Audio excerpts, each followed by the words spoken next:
కొత్త వైరస్ మన దేశంలో క్రమంగా విస్తరిస్తుంది. సోమవారం 3 కేసులు నమోదు కాగా తాజాగా వాటి సంఖ్య 5కు చేరింది. కర్ణాటకలో సోమవారం తొలి 2 కేసులు నమోదవగా గుజరాత్, తమిళనాడులో మరో 3 కేసులు వెలుగు చూశాయి. అయితే దీనిపై ప్రజలు ఏ మాత్రం ఆందోళన చెందవద్దని, ఇది పాత వైరస్సేనని కేంద్ర ప్రభుత్వం భరోసా ఇస్తుంది. దీనిపై కేంద్ర ఆరోగ్య శాఖ స్పందించింది.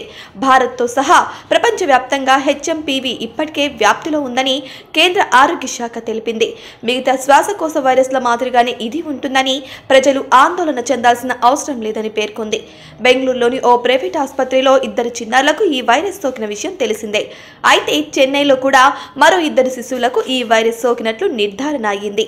జ్వరం, జలుబు, దగ్గుతో చేట్పేట్, గండిలోని ప్రైవేట్ ఆసుపత్రిలో చేరిన వీరి నుంచి నమూనాలను సేకరించి పరీక్షించగా వైరస్ ఉన్న విషయం తెలియంది.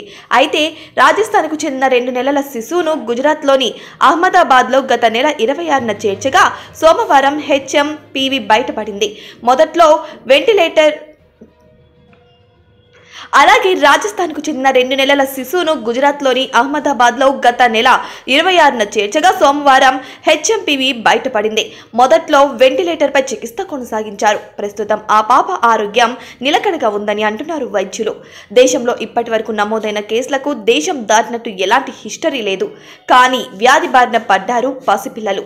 దీంతో మీ పిల్లల పట్ల అప్రమత్తంగా ఉండాలని డాక్టర్లు సూచిస్తున్నారు. ఏ కొద్దిగా వ్యాధి లక్షణాలు కనిపించినా వెంటనే డాక్టర్లను సంప్రదించాలని చెబుతున్నారు. ఈ వైరస్ వృద్ధులు, చిన్నపిల్లలు, వ్యాధి నిరోధక శక్తి తక్కువగా ఉన్న వారిలో తీవ్ర ప్రభావం చూపుతుందని అంటున్నారు. దీనిని నిర్లక్ష్యం చేస్తే ప్రాణాలకే ప్రమాదం వాటిల్లుతుందని హెచ్చరిస్తున్నారు. అందుకే పిల్లల విషయంలో తల్లిదండ్రులు జాగ్రత్త వహించాలని చెబుతున్నారు వైద్య ఆరోగ్య శాఖ అధికారులు.